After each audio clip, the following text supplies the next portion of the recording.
నమస్తే, welcome back to morning news with journalist Praveen. ప్రధాన వార్తల్లోకి వెళ్తే ఈనాడు న్యూస్ పేపర్లో మెయిన్ వార్తలు.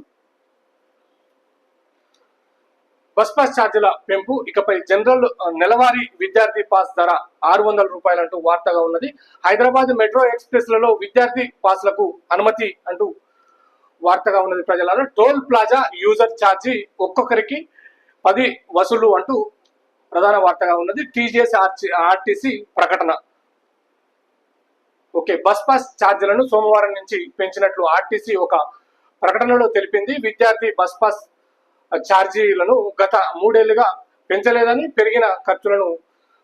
పెరిగిన ఖర్చుల కారణంగా ఇప్పుడు అన్ని రకాల పాసుల ఛార్జీలను పెంచినట్లు ప్రకటించింది. హైదరాబాద్ సబర్బన్ ప్రాంతాల్లో సిటీ బస్సుల్లో రద్దీ ఎక్కువగా ఉంటుంది అన్నట్టు వార్తగా ఉన్నది. ఇప్పుడు పెరిగిన ధరలు ఎవరికి అయితే, మగవారికే కదా భారం అయ్యి. ఇప్పుడు ఆడవాళ్ళకైతే లేడీస్కు ఫ్రీ బస్సు ఉన్నది. ఉన్న లాస్ట్ ప్రకారము మేము పెంచుతున్నట్టు వార్తగా ఉన్నది. ఇప్పుడు ధరలు అయితే పెంచిన ప్రయత్నం ఉన్నది. Okay, right. ఆర్టీసీ ధరలు పెంచిరట. అయితే దాంతోపాటు విద్యార్థి పాసులకు అనుమతి కూడా ఇచ్చిరట. రైట్ ప్రజలారా, 27 మంది ఉపాధ్యక్షులు 27 మంది ఉపాధ్యక్షులు, 69 మంది ప్రధాన కార్యదర్శులు, పిసిసి కార్యవర్గంలో కీలక పదవుల ప్రకటన. ఒక ఎంపీ, 5 ఎమ్మెల్యేలు, 2 ఎమ్మెల్సీలకు చోటు. విధేయత సామాజిక న్యాయానికి ప్రాధాన్యం. బడుగు వర్గాల నేతలకు 68% పదవులు. వర్కింగ్ ప్రెసిడెంట్ పోస్టులపై కొనసాగుతున్న ఉత్కంఠ అంటూ వార్తగా ఉన్నది. అయితే ఇక బడుగు వర్గాల దీన్ని ఎత్తుకున్నాయి మొత్తం పత్రికా యాజమాన్యాలు. బడుగు వర్గాల మాట మాట్లాడడం ఓకే, కానీ ఇప్పుడు తర్వాత ఉన్న 3 మంత్రి పదవులు కూడా బీసీలకు ఇస్తే బడుగు బలహీన వర్గాలకు సామాజిక న్యాయం జరిగిందని తెలంగాణ ప్రజలు నమ్ముతారు. వాళ్ళ ఆకాంక్ష కూడా అదే. ఇప్పుడు ఉన్న పదవులు 3 పోస్టులు కంపల్సరీ తెలంగాణలో బీసీలకు రావాలంటూ ప్రజలందరి వాదన ఉన్నది. బడుగు వర్గాల వార్త అనేది అన్ని పేపర్లో, అన్ని టీవీ ఛానళ్ళలో చర్చనీయాంశంగా మారింది. వీళ్ళు వేస్తున్నారు, ఇప్పుడు బడుగు వర్గాలకు ఇచ్చినాం అని చెప్పి మన తర్వాత 3 మంత్రి పదవులు వేరేటోళ్ళకి ఇస్తే మాత్రం తెలంగాణలో ఆగ్రహానికి గురయ్యే పరిస్థితి ఉంటుంది. అది కూడా బీసీలకు ఇవ్వండి, అందరం నమ్ముతాం, ప్రజలందరి నమ్ముతారని మన అభిప్రాయం, ప్రజల అభిప్రాయం కూడా. రాష్ట్ర కాంగ్రెస్ శ్రేణులు ఎంతో కాలంగా ఎదురు చూస్తున్న ప్రదేశ్ కాంగ్రెస్ కమిటీ పిసిసి కార్యవర్గంలో కీలక పదవులను ప్రకటించారు. మొత్తం 27 మంది రాష్ట్ర కాంగ్రెస్ ఉపాధ్యక్షులను, 69 మంది ప్రధాన కార్యదర్శులను పార్టీ అధిష్టానం వెల్లడించింది. పిసిసిలో అత్యంత కీలకమైన వర్కింగ్ ప్రెసిడెంట్ పదవులను ఇంకా ప్రకటించలేదని, పదవుల భర్తీలో విధేయత సామాజిక న్యాయానికి అత్యధిక ప్రాధాన్యం దక్కింది. క్షేత్రస్థాయిలో పార్టీ కోసం పనిచేస్తున్న వారి వివరాలను జిల్లాల వారీగా సేకరించి ఈ పదవులకు ఎంపిక చేశారు. మంత్రివర్గ విస్తరణలో మాదిరి పిసిసిలోను బడుగు వర్గాల వారికి ప్రాధాన్యం ఇచ్చారు. మొత్తం 27 మంది ఉపాధ్యక్షుల్లో బీసీలకు 8, ఎస్సీలకు 5, ఎస్టీలకు 2, ముస్లిం మైనార్టీలకు 3 కలిపి 67% పదవులు దక్కాయి అంటూ వార్త ఉన్నది. అయితే ఇప్పుడు జిల్లాల వారీగా పార్టీ కష్టపడ్డ వాళ్లకు మేము సమూలంగా పదవులు ఇస్తున్నాం అంటూ వార్తగా ఉన్నది. గాడ దేవరప్రకాడ కూడా పెద్ది కృష్ణమూర్తి గౌడ్ కాంగ్రెస్ పార్టీకి పనిచేసినటువంటి తీరు ఉన్నది. ఆయన సొంత ఆస్తులు అమ్ముకొని మరి పార్టీకి ఖర్చు పెట్టినటువంటి దృశ్యం ఉన్నది. అక్కడ మీరు కాంగ్రెస్ పార్టీ అధిష్టానం ఆయనను సస్పెండ్ చేసింది. ఏ కారణంగా? అక్కడ ఒక రెడ్డి ఆధిపత్యం జరుగుతున్నది. అక్కడ ఉన్నటువంటి ఎమ్మెల్యేకు, ఇక్కడ కాంగ్రెస్ నాయకుడు పెద్ది కృష్ణమూర్తి గౌడ్కు ఇద్దరికి పడక దాంట్లో ఆయనను సస్పెండ్ చేయడం జరిగింది. ఆయనను ముందుగా సస్పెండ్ నుంచి ఇచ్చేసి మీరు బీసీలకు, బడుగు వర్గాలకు సమాలోచన కల్పిస్తున్నారని చెప్తున్నారు కదా, దాంట్లో చూపెట్టండి. దానిపైన ఫస్ట్ మీరు అసలు ఏం జరుగుతుంది అక్కడ అని తెలుసుకునే ప్రయత్నం చేయండి. మీ పార్టీకి అధిష్టానానికి ఎన్నో కంప్లైంట్ ఇచ్చింది పెద్ది కృష్ణమూర్తి గౌడ్, దాని మీద ఒకసారి ఆలోచించండి. ఓకే ప్రజలారా, శాఖల కేటాయింపుపై కసరత్తు. కేసీ వేణుగోపాల్తో సీఎం భేటీ, మల్లికార్జున ఖర్గేతో నేడు అంటూ వార్త ఉన్నది. తెలంగాణ మంత్రివర్గంలో కొత్తగా చేరిన 3 మంత్రులకు శాఖల కేటాయింపులపై ముఖ్యమంత్రి రేవంత్ రెడ్డి కసరత్తు ప్రారంభించారు.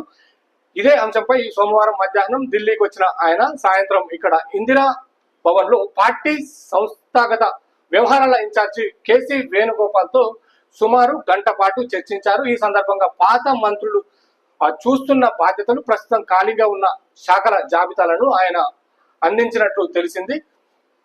కొత్త వారికి పూర్తిగా కొత్త శాఖలను కేటాయించాలా, లేకపోతే పాత మంత్రులు చూస్తున్న అదనపు శాఖలను వారి నుంచి తొలగించి వీరికి ఇవ్వాలా అంటూ ఉన్న విషయంపై సమాలోచనలు చేశారు అంటూ వార్తగా ఉన్నది. అయితే ఇంత ముందుకు ఒక్కొక్కరికి ఇద్దరు రెండు మూడు పోస్టులు ఉన్నాయి కదా మంత్రులకు, అవి తీసేయాలా లేకపోతే కొత్తగా ఉన్న మంత్రుల్ని వాళ్ళకు కేటాయించాలా అన్నట్టు కేసీ వేణుగోపాల్ తోటి భేటీ అయ్యారు.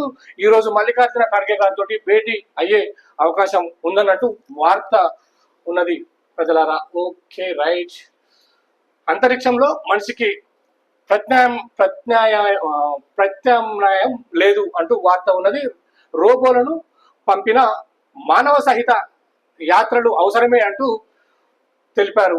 భవిష్యత్తులో వ్యోమగాములుగా సామాన్యులకు అవకాశం అంటూ వార్త ఉన్నది. అయితే యాక్సియం 4 మిషన్ తో గగనయానకు ప్రయోజనం అంటూ ఎవరు మానవరహిత యాత్రల నిపుణులు ఉమామహేశ్వరన్ అంటూ వార్త ఉన్నది. ఓకే. తుమ్మిడిహెట్టి వద్ద నీళ్లు లేకనే మేడిగడ్డకు అంటూ వార్త ఉన్నది. మంత్రివర్గ ఆమోదంతో కాళేశ్వరం ప్రాజెక్టుల్లోని అన్ని నిర్మాణాలు కమిషన్ బహిరంగ విచారణలో హరీష్ రావు అంటూ వార్త ఉన్నది. బ్యారేజీలో పూర్తి స్థాయిలో నీరు నింపాలని ఎవరు ఆదేశించారని ప్రశ్నించిన జస్టిస్ ఘోష్ ప్రభుత్వం నుంచి ఎవరు ఆదేశించలేదు, అది ఇంజనీర్ల నిర్ణయమేనని పేర్కొన్న మాజీ మంత్రి అంటూ ఉన్నది. అయితే ఇంజనీర్ల మీద పడేసిండు. ఇంజనీర్లు చెప్పిర్రు, మాకు ప్రభుత్వం నుంచి ఎవరు కూడా చెప్పలేదంటూ మాజీ మంత్రి ఇప్పుడు ఎమ్మెల్యే హరీష్ రావు గారు అక్కడ కమిషన్ ముందు చెప్పినటువంటి వార్త ఉన్నది. తుమ్మిడిహెట్టి వద్ద నీళ్లు లేకనే మేడిగడ్డకు ప్రాజెక్టును మార్చాం, ప్రాజెక్టుల పునరాకృతికి అప్పటి సీఎం కేసీఆర్ మంత్రివర్గ ఉపసంఘాన్ని ఏర్పాటు చేశారు.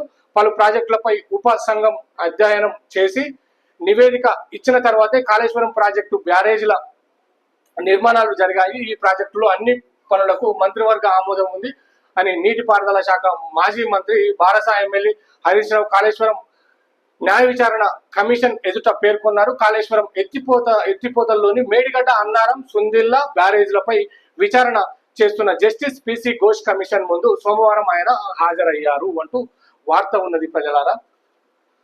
గంధమల్ల మూసిలకు కాళేశ్వరం జలాలే ఆధారం, విచారణ తర్వాత మీడియాతో కేసీఆర్ అనంతరం విచారణ తర్వాత మీడియాతో కేసీఆర్ అనంతరం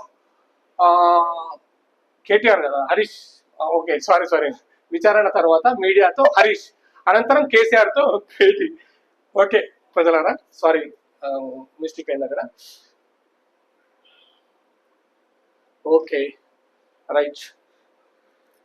ఇక్కడ ఇక ఈయన న్యూస్ చూసుకున్నాము, ఇది అయిపోయింది. హరీష్ రావు చాప్టర్ అయిపోయింది.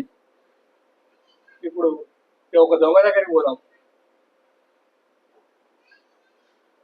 ఎస్ఓటి లక్ష్యం ఏమిటి, ట్యాపింగ్ పేర్ల ఎంపిక ఎలా జరిగింది, సీటు ప్రశ్నలకు ఎస్ఐబి మాజీ ఓఎస్డి ప్రభాకర్ రావు మౌనం, అధికారులకు చెప్పే ఆధారాలు ధ్వంసం చేసినట్టు వెల్లడి, ధ్వంసం చేసిందట. 8 గంటల పాటు విచారణ, రేపు మళ్ళీ రావాలని నోటీసులు. ఏందా ఆయనను విచారించేది, తీసుకుపోయి లోపడేసేదానికి? ఇప్పుడు ఆయన గవర్నమెంట్ లో ఒక అధికారిగా ఉండి దొంగ దొరికిపోయిండు ఆల్రెడీ.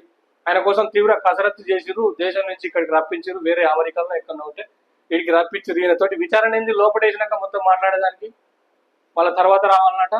విచారణ తర్వాత తీసుకుపోయి లోపడేయండి ఫస్ట్.